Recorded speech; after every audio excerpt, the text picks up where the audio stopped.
ಮೊದಲನೇದಾಗಿ ನಮ್ಮ ಚನ್ನಪಟ್ಟಣ ತಾಲೂಕಿನ ಬಸ್ ಸ್ಟ್ಯಾಂಡು ಭಾಳ ವರ್ಷಗಳಿಂದ ನೆನೆಗುದಿಗೆ ಬಿದ್ದಿತ್ತು. DCM ಆಗಿದ್ದಾಗಲೂ ಕೂಡ ಕಾಂಟ್ರಾಕ್ಟ್ರು ನಮ್ಮ ಹತ್ರ ಬರ್ತಿರಲಿಲ್ಲ. ನಾನು 16 ಬಾರಿ ಪ್ರಯತ್ನ ಪಟ್ಟರೂ ಬಂದಿರಲಿಲ್ಲ. ಮುಖ್ಯಮಂತ್ರಿ ಆದಮೇಲೆ ಕಾಂಟ್ರಾಕ್ಟರ್ ಕರೆದು ಮಾತಾಡಿ ನೆನ್ನೆ ಅವ್ರಿಗೊಂದು ಅಗ್ರಿಮೆಂಟ್ ಮಾಡಿಕೊಂಡು ಒಂದು ತೀರ್ಮಾನ ಮಾಡಿದ್ದೀನಿ. ಕೇಸೆಲ್ಲ ವಾಪಸ್ ತಗೊಂಡು ಬಹುಶಃ ಒಂದು 15-20 ದಿವಸದಲ್ಲಿ ಮನೆ ಮುಖ್ಯಮಂತ್ರಿಗಳು ಕರೆಸಿ ನಮ್ಮ ತಾಲೂಕಿನ ಎಲ್ಲ ಅಭಿವೃದ್ಧಿಗಳಿಗೆ ಚಾಲನೆ ಕೊಡ್ತೀವಿ. ಒಂದು UGD ಎಲ್ಲ ಅಪ್ರೂವಲ್ ಆಗಿದೆ, ಅದಕ್ಕೂ ಕೂಡ ಪ್ರಾರಂಭ ಮಾಡಬೇಕು. ಮತ್ತು ಕಣುವಾಗೆ ಹೊಸ ಪೈಪ್ಲೈನು ಇಗ್ಲೂರಿಂದ ಹೊಸದಾಗಿ ಒಂದು ಲಿಫ್ಟ್ ಇರಿಗೇಷನ್ ಮಾಡ್ತಾಯಿದ್ದೀವಿ, ಎಕ್ಸ್ಟ್ರಾ ನೀರು ತುಂಬಿಕೊಳ್ಳೋಕ್ಕೆ. ಅದ್ರ ಮುಖಾಂತರ ಇಡೀ ತಾಲೂಕಿಗೆ ಸರ್ಫೇಸ್ ವಾಟರ್, ಡ್ರಿಂಕಿಂಗ್ ವಾಟ್ರನ್ನ, ಕುಡಿಯೋ ನೀರನ್ನು ಭೂಮಿಯಿಂದ ತೆಗಿಬಾರ್ದು, ಮೇಲ್ಮರದೆ ಬರ್ತಕ್ಕಂಥ ನದಿ ನೀರನ್ನೇ ಕೊಡಬೇಕು ಅಂತೇಳಿ ಹೀಗೆ ಭಾಳಷ್ಟು ಅಭಿವೃದ್ಧಿ ಕೆಲಸ ಕಾರ್ಯಗಳಿಗೆ ಚಾಲನೆ ಕೊಡ್ತಾ ಇದ್ದೀವಿ. ಅಭಿವೃದ್ಧಿ ಅಷ್ಟೇ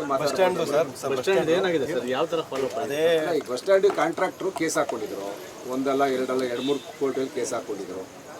ಈಗ ಅವ್ರು ಕರೆದು ಮಾತಾಡಿ ನೆನ್ನೆ ತೀರ್ಮಾನ ಆಯಿತು. ಅವ್ರು ಒಂದು 25-30% ಡಿಸ್ಕೌಂಟೇ ಕೊಟ್ಟರು. ಅವ್ರಿಗೆ 4 ಕೋಟಿ ಚಿಲ್ಲರೆ ಏನೋ ದುಡ್ಡು ಕೊಡಬೇಕಾಗಿತ್ತು, ಅದು 3 ಕೋಟಿ ಚಿಲ್ಲರೆಗೆ ತೀರ್ಮಾನ ಮಾಡಿ ಅವ್ರಿಗೆ ಆ ದುಡ್ಡು ಕೊಟ್ಟು ಈಗ ಅವ್ರು ನಮಗೆ ಬಸ್ ಸ್ಟ್ಯಾಂಡನ್ನು ವಾಪಸ್ ಈಗಾಗಲೇ ಬಿಟ್ಬಿಟ್ಟಿದ್ದಾರೆ.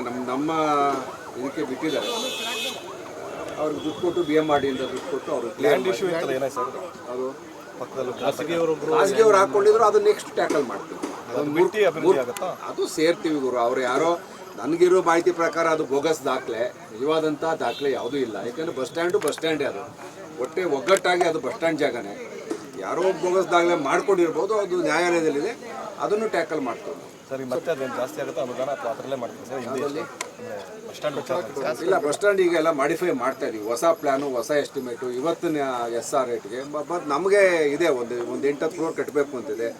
ಅದಕ್ಕೆ ಮೇಲ್ಗಡೆ ಚಿತ್ರಮಂದಿರಗಳು, ಒಂಥರ ಕಮರ್ಷಿಯಲ್ ಕಾಂಪ್ಲೆಕ್ಸ್ ಥರ ಮಾಡೋಣ ಅಂತ ತೀರ್ಮಾನ ಮಾಡಿದ್ವಿ.